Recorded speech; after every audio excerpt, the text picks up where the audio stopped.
प्यारे बच्चों, आज हम लोग गति के समीकरण की चर्चा करेंगे। इक्वेशंस ऑफ मोशन की चर्चा करेंगे। प्यारे बच्चों, अगर कोई गतिशील वस्तु है और वह एक समान त्वरण से सरल रेखा में गति कर रही है, तो इसके प्रारंभिक वेग u, प्रारंभिक वेग u, त्वरण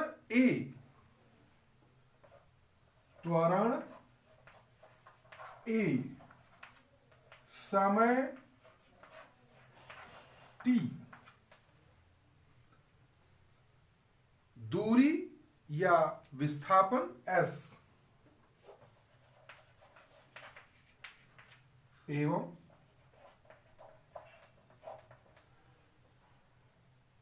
अंतिम वेग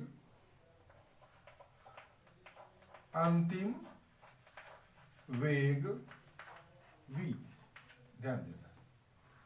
तो बच्चों, अगर कोई गतिशील वस्तु एक सरल रेखा में गति कर रही है, तो उसके प्रारंभिक वेग u, त्वरण a, समय t, दूरी s और अंतिम वेग v के पारस्परिक संबंधों को जिन समीकरणों के द्वारा व्यक्त किया जाता है, उन्हें गति के समीकरण कहते हैं। क्या कहते हैं बच्चों? गति के समीकरण। फिर से सुन लें। यदि कोई गतिशील वस्तु एक सरल रेखा में एक समान त्वरण से गति कर रही है, तो उसके प्रारंभिक वेग u, त्वरण a, समय t, दूरी s और अंतिम वेग v के पारस्परिक संबंधों को जिन समीकरणों के द्वारा व्यक्त किया जाता है, उन्हें गति के समीकरण कहते हैं।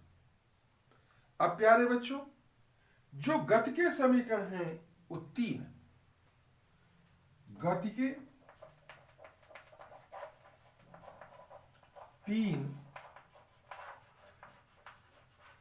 समीकरण हैं। पहला समीकरण क्या है? v बराबर u प्लस at। दूसरा समीकरण क्या है? s बराबर ut plus half at square. और तीसरा समीकरण क्या है? v स्क्वायर बराबर u स्क्वायर प्लस 2as। अब प्यारे बच्चों, गति के तीन समीकरण हैं। जो बच्चों गति का समीकरण ये पहला है, ये अंतिम वेग, प्रारंभिक वेग, त्वरण और समय के बीच पारस्परिक संबंधों को व्यक्त करता है। उसी तरह से दूसरा समीकरण है जो दूरी, प्रारंभिक वेग, समय और त्वरण के मध्य पारस्परिक संबंधों को व्यक्त करता है। और तीसरा समीकरण है v स्क्वायर बराबर u स्क्वायर प्लस 2as। यह अंतिम वेग, प्रारंभिक वेग, त्वरण और दूरी के मध्य पारस्परिक संबंधों को प्रदर्शित करता है। तो प्यारे बच्चों, यहां पर ये जो तीनों समीकरण हैं, ये गति के समीकरण कहलाते हैं। जहां v क्या है? अंतिम वेग, u क्या है? प्रारंभिक वेग, a क्या है? त्वरण, t क्या है? समय और s क्या है? दूरी। ये सारी चीजें यहां पर हमने दे दिया है। अब प्यारे बच्चों, हम लोग बात करेंगे गति के समीकरणों की विशेष अवस्थाएं।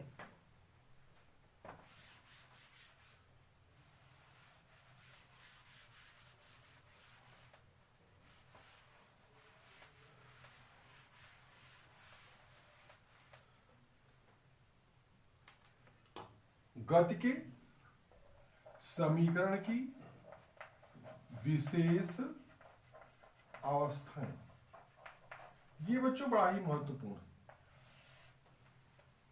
अगर बच्चों नंबर 1, यदि कोई वस्तु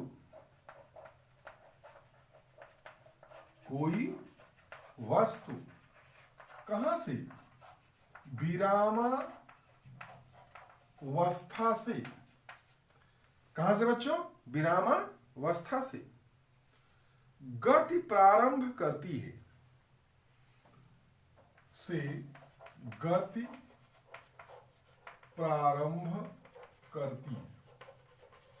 तो अगर विरामावस्था से गति प्रारंभ करती है तो उसका जो प्रारंभिक वेग होगा u बराबर क्या होगा, 0। तो अगर u बराबर 0 होगा तब अगर हम पहले समीकरण को लें v बराबर u प्लस at, तो यहां पर अगर u का मान 0 रख दें तो ये हो जाएगा at, तो v बराबर क्या हो गया, 80। अब यहां पर बच्चों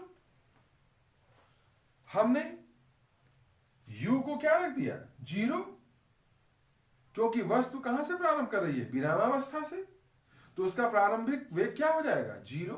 ध्यान रखना है। दूसरा समीकरण ध्यान से देखिए। दूसरा समीकरण है s बराबर ut plus half at square. तो अगर यहां 0 हो गया तो u इंटू टी यानी 0 into T plus half at square, तो ये वैल्यू 0 हो जाएगी। तो s बराबर हाफ at स्क्वायर। अब यहां पर बच्चों जो गति का दूसरा समीकरण है वो क्या हो जाएगा, s बराबर हाफ at स्क्वायर। अब हम लोग तीसरे समीकरण की बात करें। तीसरा समीकरण है v स्क्वायर बराबर u स्क्वायर प्लस 2as। तो u स्क्वायर यानी 0 का स्क्वायर प्लस 2as, तो ये v स्क्वायर बराबर क्या हो जाएगा, 2as। अब प्यारे बच्चों ध्यान से देखें कि यदि कोई वस्तु विरामावस्था से गति प्रारंभ करती है तो प्रारंभिक वेग u का मान 0 हो जाएगा, और यदि u का मान 0 हो जाएगा तो जो प्रथम समीकरण है वो v बराबर at हो जाएगा। यहां पर यदि u का मान 0 हो गया तो दूसरा समीकरण s बराबर हाफ at स्क्वायर हो जाएगा, और यहां पर बच्चों यदि u का मान 0 हो गया तो अब ये समीकरण v स्क्वायर बराबर 2as हो गया। बात समझ गए। अब बच्चों दूसरी कंडीशन, यदि गतिमान वस्तु का त्वरण एक समान, ध्यान देना है, त्वरण क्या करता है, एक समान दर से घट रहा है। क्या कर रहा है बच्चों, घट रहा है। तो अगर घट रहा है तो बच्चों यहां पर जो त्वरण का चिन्ह है वो माइनस हो जाएगा। तो त्वरण का चिन्ह क्या हो जाएगा, माइनस ए। क्या हो जाएगा, माइनस ए। तो अगर माइनस ए हो गया तब जो गति के समीकरण हैं वो क्या हो जाएंगे, v बराबर u माइनस at। पहला समीकरण हो जाएगा। दूसरा समीकरण क्या हो जाएगा, s बराबर ut minus half at square. और तीसरा समीकरण क्या हो जाएगा, v स्क्वायर बराबर u स्क्वायर माइनस 2as। तो यहां पर बच्चों जो गति के तीनों समीकरण हैं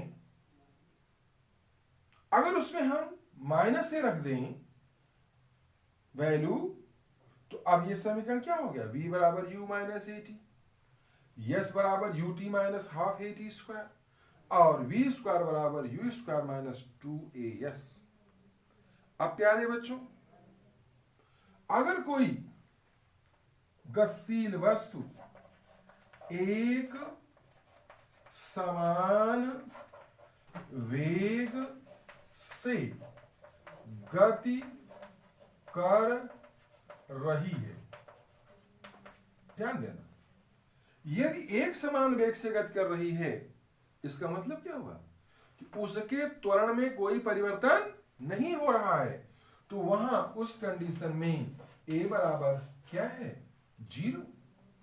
तो अगर बच्चों a बराबर 0 है, तब क्या होगा, ये जो तुम्हारा पहला समीकरण है v बराबर u प्लस ए टी, तो अगर a का मान 0 रख दें तो क्या हो जाएगा, u बराबर 0 इंटू टी, तो अब v बराबर u, यानी जो अंतिम वेग v है वह प्रारंभिक वेग u के बराबर होगा।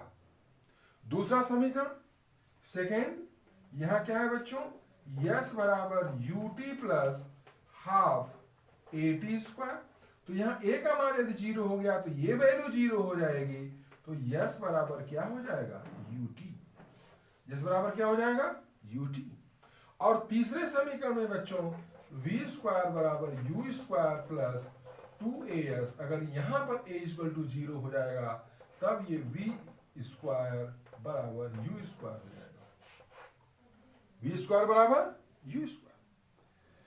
तो प्यारे बच्चों, ये कुछ विशेष अवस्थाएं हैं जिन अवस्थाओं में जो गति का तीनों समीकरण हैं वो परिवर्तित हो जाते हैं। पहला कि यदि कोई वस्तु विरामावस्था से गति प्रारंभ करती है तो u का मान क्या हो गया, 0। तो अगर u का मान 0 हो गया तो पहला समीकरण v बराबर ए टी हो जाएगा, दूसरा s बराबर हाफ ए टी स्क्वायर हो जाएगा, और तीसरा v स्क्वायर बराबर 2as हो जाएगा। दूसरी कंडीशन है बच्चों कि यदि गतिमान वस्तु का त्वरण एक समान दर से घट रहा है, क्या कर रहा है, घट रहा है, तो अगर घट रहा है तो त्वरण का चिन्ह क्या हो गया, माइनस ए, माइनस हो जाएगा, ऋणात्मक हो जाएगा।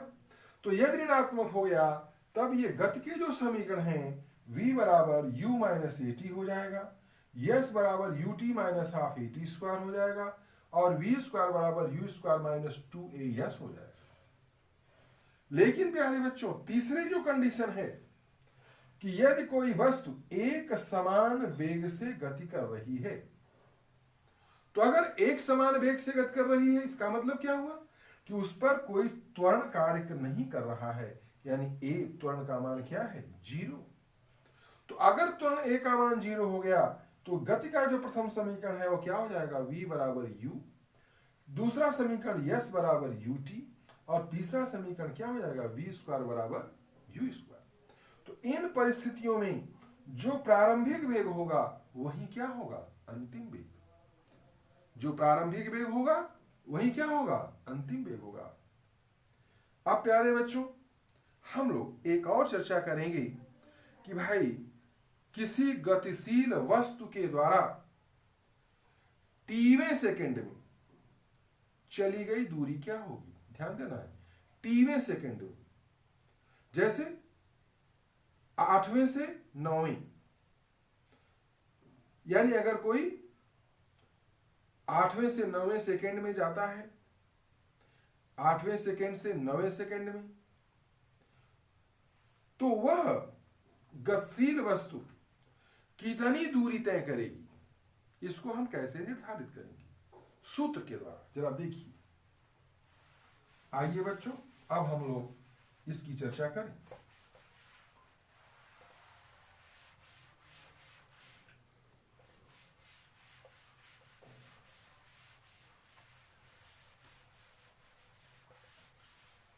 तो बच्चों, किसी गतिशील वस्तु द्वारा टीवें सेकेंड में चली गई दूरी के लिए सूत्र क्या होगा? ध्यान से देखिए, टीवें सेकेंड में। तो बच्चों, अगर किसी गतिशील वस्तु का प्रारंभिक वेग कितना है? u, और वह एक समान त्वरण a से चल रही है, तो त्वरण एक समान त्वरण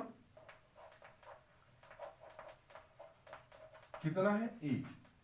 और इसमें अगर हम ये देख लें कि टीवें सेकेंड में, किस सेकेंड में बच्चों?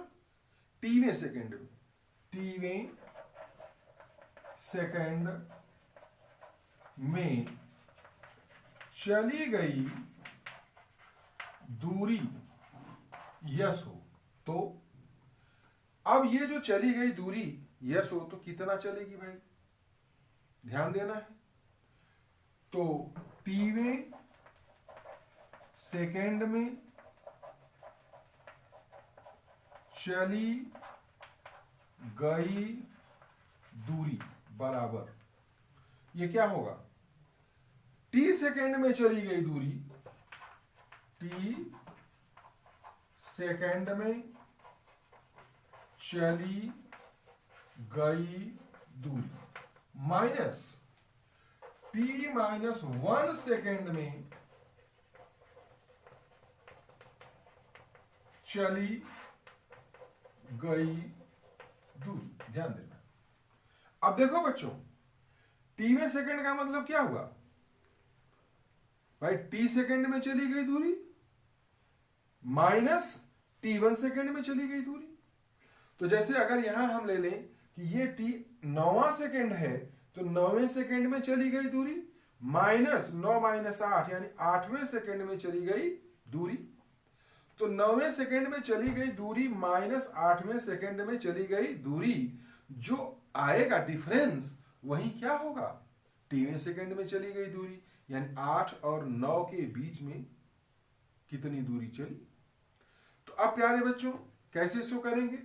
अब यहां पर इसके लिए सूत्र होगा ut प्लस हाफ AT², और इसके लिए क्या सूत्र होगा?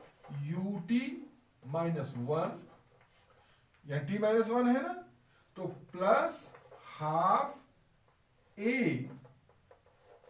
t माइनस 1 का स्क्वायर। अब अगर इसको हल करेंगे तो ये क्या हो जाएगा? ut plus half AT² minus ये क्या हो जाएगा? ut प्लस u हो जाएगा। अब इसको अगर तोड़ेंगे तो क्या हो जाएगा? हाफ a, अब ये a माइनस बी के होल स्क्वायर से निकाल लो, तो t² a का स्क्वायर प्लस 2at यानी कि 2t, यहां माइनस हो जाएगा, चूंकि माइनस है ना तो माइनस हो जाएगा, और यहां बच्चों प्लस 1 यानी t² माइनस 2t प्लस 1। अब अगर इसको हल करें तो ये क्या है बच्चों? ut खत्म, ये ut खत्म, यहां पर बच्चों ये प्लस है तो ये क्या हो जाएगा? माइनस, तो ये हाफ AT खत्म और ये हाफ AT² खत्म। तो अब बचा क्या? जरा ध्यान से देखिए, यहां पर u बचा और ये चिन्ह कैसा है? ऋणात्मक है, तो उसके बाहर का भाई ये जो अंदर का चिन्ह है ये बदल जाएगा। तो जब चिन्ह बदल जाएगा तो क्या हो जाएगा? 2t minus 1।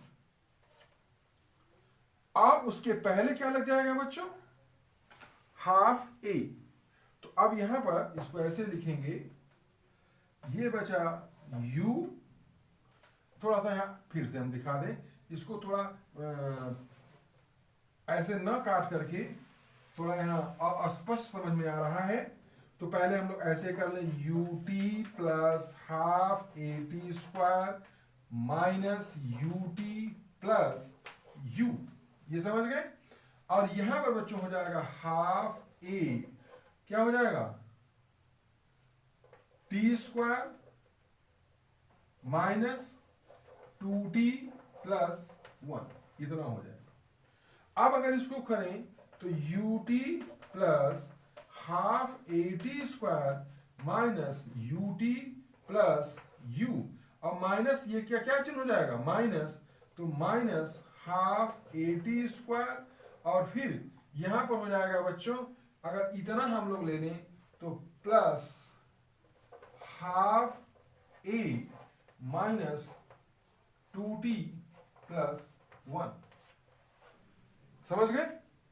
तो यहां पर बच्चों क्या हो गया, हाफ 2t प्लस 1, लेकिन यहां पर ये जो चिन्ह है भाई, यहां माइनस है, बात समझ गए ना, तो ये चिन्ह बदल गया, तो ये हाफ और ये हो गया प्लस, ये हो जाएगा, और यहां क्या हो जाएगा, माइनस, क्या हो जाएगा, माइनस। अब अगर इसको काट दो, यूटी से यूटी कट गया, हाफ ए टी स्क्वायर से half A T square cut गया, तो बचा कितना, u प्लस हाफ ए 2t माइनस 1। अब ये आ गया s, यानी टीवें सेकेंड में चली गई दूरी s बराबर कितनी हो गई, u प्लस हाफ ए 2t माइनस 1 की। अब प्यारे बच्चों, अगर हमें यह पता हो कि टीवें सेकेंड में कितनी दूरी चलेगी, तो आराम से हम इस सूत्र के द्वारा गणना कर सकते हैं। तो ये बात समझ गए। तो गतिशील वस्तु द्वारा टीवें सेकेंड में चली गई दूरी कैसे निकालेंगे, यदि उसका प्रारंभिक वेग u है, एक समान त्वरण a है, टीवें सेकेंड में चली गई दूरी s है, तो टीवें सेकेंड में चली गई दूरी बराबर t सेकेंड में चली गई दूरी माइनस t माइनस 1 सेकेंड में चली गई दूरी। बात समझ गए। इसको ऐसे भी कर सकते हैं, यहां t प्लस 1 सेकेंड में चली गई दूरी, तो यहां माइनस t सेकेंड में चली गई दूरी, ऐसे भी कर सकते हैं। तो दोनों तरह से जो परिणाम आएगा वो s बराबर u plus half a bracket में 2t माइनस 1, ये आ जाएगा। अब प्यारे बच्चों, इस सूत्र के द्वारा किसी भी टीवें सेकेंड में चली गई दूरी की गणना हम लोग आसानी से कर सकते हैं। बात समझ गए, कोई दिक्कत यहां तक। अब इसको आप लोग ध्यान देंगे कैसे हम इसको करेंगे। तो यहां बच्चों जो चिन्ह होगा, ध्यान देना, ये जो चिन्ह है हाफ ए वाला, ये भी माइनस हो जाएगा। क्या हो जाएगा, माइनस। क्यों माइनस हो जाएगा, क्योंकि बच्चों जब ये कोष्ठ यहां से होगा और ये कोष्ठ हटेगा, तब ये वैल्यू क्या हो जाएगी, बदल जाएगी, क्योंकि इसके पहले कौन सा चिन्ह लगा हुआ है, माइनस। तो माइनस चिन्ह लगने के कारण ये तो ut और ये प्लस u हो जाएगा, और जब ये बच्चों हटेगा तो माइनस a हो जाएगा। तो ये जो t square minus 2t plus 1 है, तो इसका भी चिन्ह बदल जाएगा, तो ये क्या हो जाएगा, प्लस 2t माइनस 1, यानी कि इसका भी चिन्ह यहां से बदल जाएगा, इसे ध्यान में रखना है। तो चिन्ह क्यों बदला, क्योंकि इस कोष्टक के पहले माइनस चिन्ह था। तो जो हमारा रिजल्ट आया वो रिजल्ट क्या आ जाएगा, ये आ जाएगा यस बराबर u plus half a 2t minus 1। कोई दिक्कत, धन्यवाद।